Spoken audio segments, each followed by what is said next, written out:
Hello दोस्तों, आपको फिर से रोबोटेक पे स्वागत है। आज की इस वीडियो में बात करने वाले हैं फाइनेंशियल मैनेजमेंट के बारे में और साथ ही इसके 4 टाइप्स के बारे में भी बात करेंगे। तो चलिए शुरू करते हैं। सबसे पहले बात करने वाले हैं फाइनेंशियल मैनेजमेंट के बारे में। देखिए, फाइनेंशियल मैनेजमेंट 2 वर्ड से मिलकर बना है। First finance, second management. अगर आप इन 2 वर्ड्स को अच्छे से समझते हैं तो लाइफ में बहुत ज्यादा सक्सेसफुल हो सकते हैं। देखिए, फाइनेंशियल मैनेजमेंट का मतलब होता है पैसा कहाँ से आएगा और कहाँ इन्वेस्ट करना है।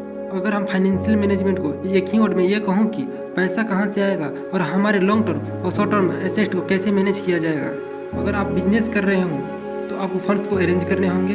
बिजनेस चलाने के लिए पैसे चाहिए तो हम अपने फ्रेंड से ले सकते हैं, हम अपने बैंक से ले सकते हैं, या फिर शेयर इशू जैसे बहुत सारे तरीके हैं। इनमें से कौन सा बेस्ट रहेगा, हम उसको किस तरीके से यूज कर सकते हैं, या फिर और हमें किस तरीके से बेनिफिट्स होगा, यही फाइनेंशियल मैनेजमेंट है। आइए अब हम फाइनेंशियल मैनेजमेंट के 4 पॉइंट्स समझते हैं। First, profit maximisation. Second, proper utilisation of fund. Third, maintenance of liquidity. 4, ensure safety of fund. चलिए पॉइंट नंबर फर्स्ट के बारे में बात करते हैं, प्रॉफिट मैक्सिमाइजेशन। इसका मतलब ये है कि हमें पैसा ऐसी जगह लगाना चाहिए जहाँ से मैक्सिमम रिटर्न आ रहे हों, मैक्सिमम प्रॉफिट हो।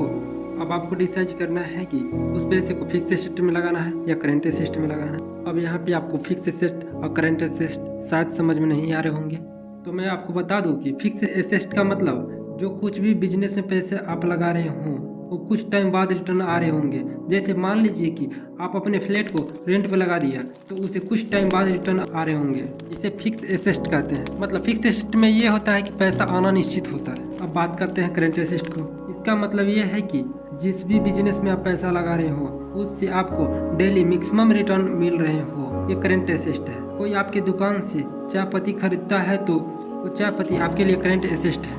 अब बात करते हैं पॉइंट नंबर 2 के बारे में, प्रॉपर यूटिलाइजेशन ऑफ फंड। अगर आप फाइनेंस मैनेज नहीं कराओ तो हो सकता है कि फंड्स को अच्छे से यूटिलाइज ना कर पाए, फंड्स वेस्ट हो जाए।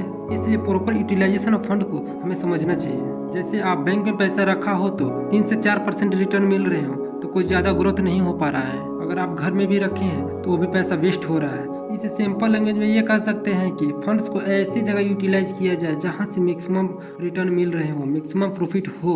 अब बात करते हैं पॉइंट नंबर 3 के बारे में, मेंटेनेंस ऑफ लिक्विडिटी।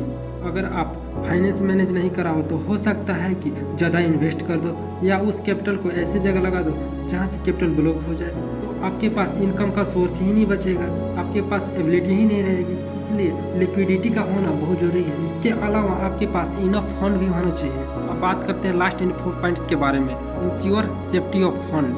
आप पैसा जहाँ भी इन्वेस्ट कर रहे हो वो पैसा सेफ है, गलत जगह पे नहीं लगा हुआ हो।